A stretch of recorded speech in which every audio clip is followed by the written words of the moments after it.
今回はですね、ありきたりですけどね、諦めないってことが大事っていう話をしたいんですけどね。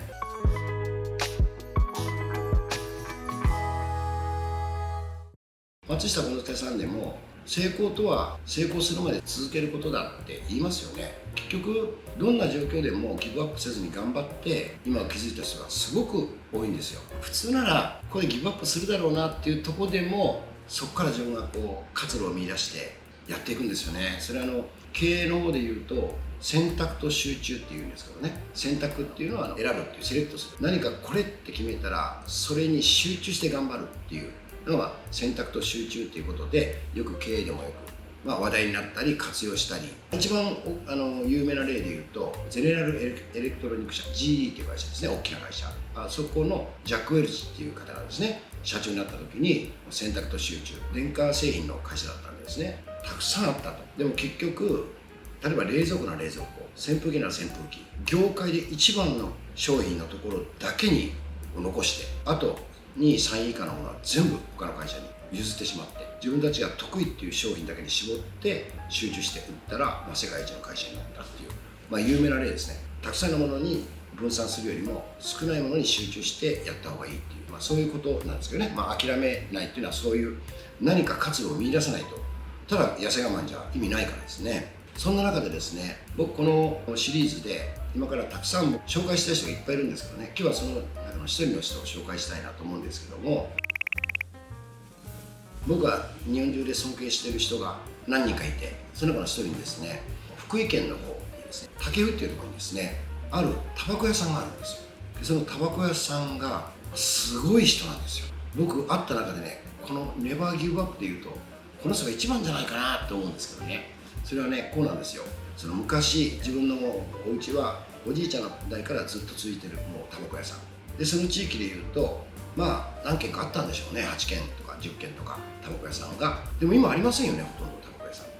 あれはなぜないかというとですね、タバコを売るためには何キロ使用に1軒しか出してはいけないという国の認可みたいなのがいるんですね。でそれを今コンビニがみんなそれがないと、タバコ売ってないと売れないから、全部コンビニエンスストアに吸収されてというかね、なってしまって、タバコ屋さんで1本でやってるとかもほとんどないんですね。その方も同じような現象になって何十年か前ですね。そしたら税金がほとんどの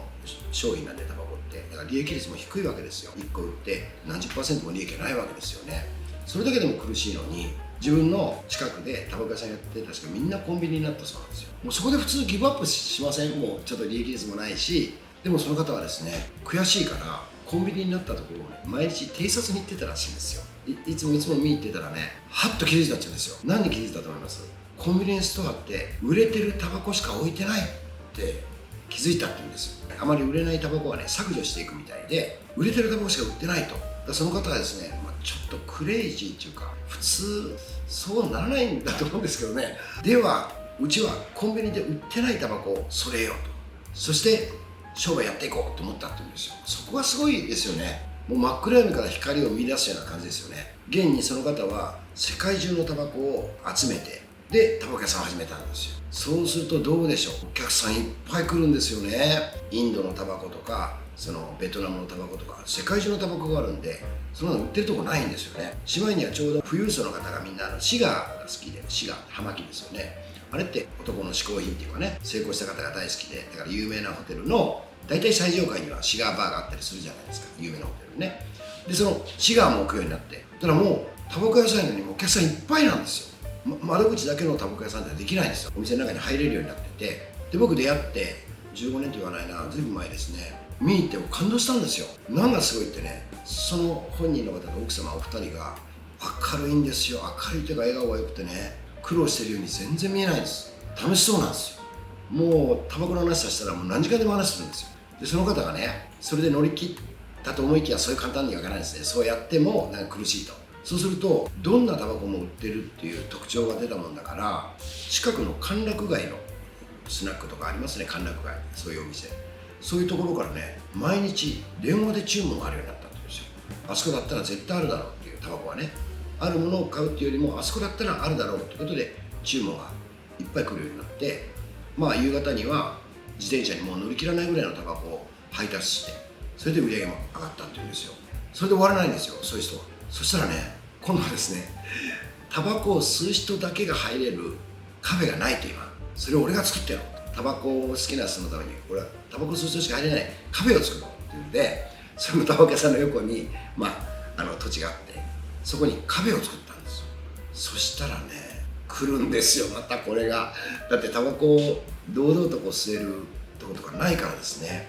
そしたら喫煙者しか入れないんですよ。タバコ吸えない人が入ろうと思ったら、うちは喫煙者の人しかカフェ入れないんですよってお断りしちゃったって言うんですよ。すごくないですか？僕ね、すごい人だなと思った。もうこの方はどんな仕事しても成功するだろうなと思いましたよ。タバコ吸う人が好きなようなエスプレッソとかですね、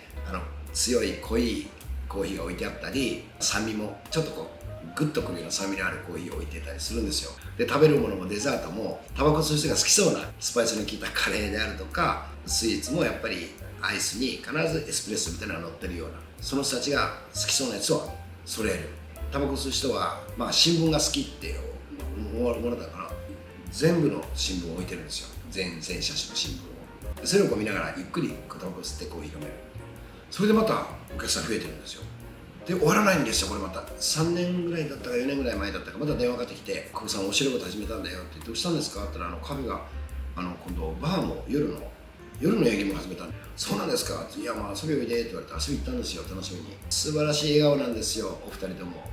楽しいからでしょうね。僕前もお話したけど、やっぱ目の前の仕事を好きになってる人たちなんかちょっと香りが違いますね。好きでやってるっていうのはね、違いますね。行ったらですね、夜のお店だからアイリッシュのちょっと匂いの香りの強いウイスキーですね。葉巻に合うんですよ、シガーにね。で、そのシガーの販売もするし、葉巻に合う美味しいお酒も置いてるから、またそこでお客さんがいて、結局はもうお得意さんしか入れないようにしてるっていうよりは、だからお得意さんの人しか入れないようにしてるんだよって言ってるんですよね。一元さんお断りっていうね。すごくないですか？僕今日何が言いたかったかというと、皆さんが今どういう状況か分かりませんよ。でもね、結局普通にした努力だと多分そういう風にならないと思うんですよね。絶対ギブアップしたくない。その中でも絶対何かやってやるっていう、それがあるから乗り切れたのかも分かりませんけども、今日僕皆さんが今どんな状態か分からないけども、なんか辛いな、厳しいな、思いにならないなっていう人は諦めないと覚悟を決めることですよね。そしたら、今の方みたいに僕の尊敬する先輩みたいになっていくんじゃないんですか。利益が少なくて売上が上がって豊かになれない、なりにくい業種でさえ笑顔でどんどん繁盛している素晴らしい先輩なんですね。その方に教えられました。やっぱりギブアップしないと。一回やると決めたんやったらやれるところまでやっていこうと。昔の江戸時代の方がね、もし切られても倒れるんでも少しでも前に進んでいこうっていうことがあるみたいで、やっぱそういう諦めない心というか、これがやっぱり成功に導いていくんじゃないかと。いいことばっかりじゃないですもん。やっぱり僕の知ってる人ですごい人は、縁起でもないけどある大事故で両手をなくされた方が、それでも生きていかないといけないから農作業をする、字を書く、絵を描くってしてたらもう何でもできるようになって、今美術館を出されてる、熊本にあるんですけどね、そういう方もおられます。だからみんな今自分が苦しいと思わないで、もっとボトムにいる人はいるんで、でもその人たちは笑顔で頑張ってるんで、ぜひみんなも諦めない、ギブアップしない、これをメッセージで皆さんに送りたいなと思いました。ぜひ皆さんも、僕も今厳しいですよ。厳しくても絶対乗り切ってやろうという気持ちで、何か新しい光を見出して頑張ってください。またお会いしましょう。さよなら。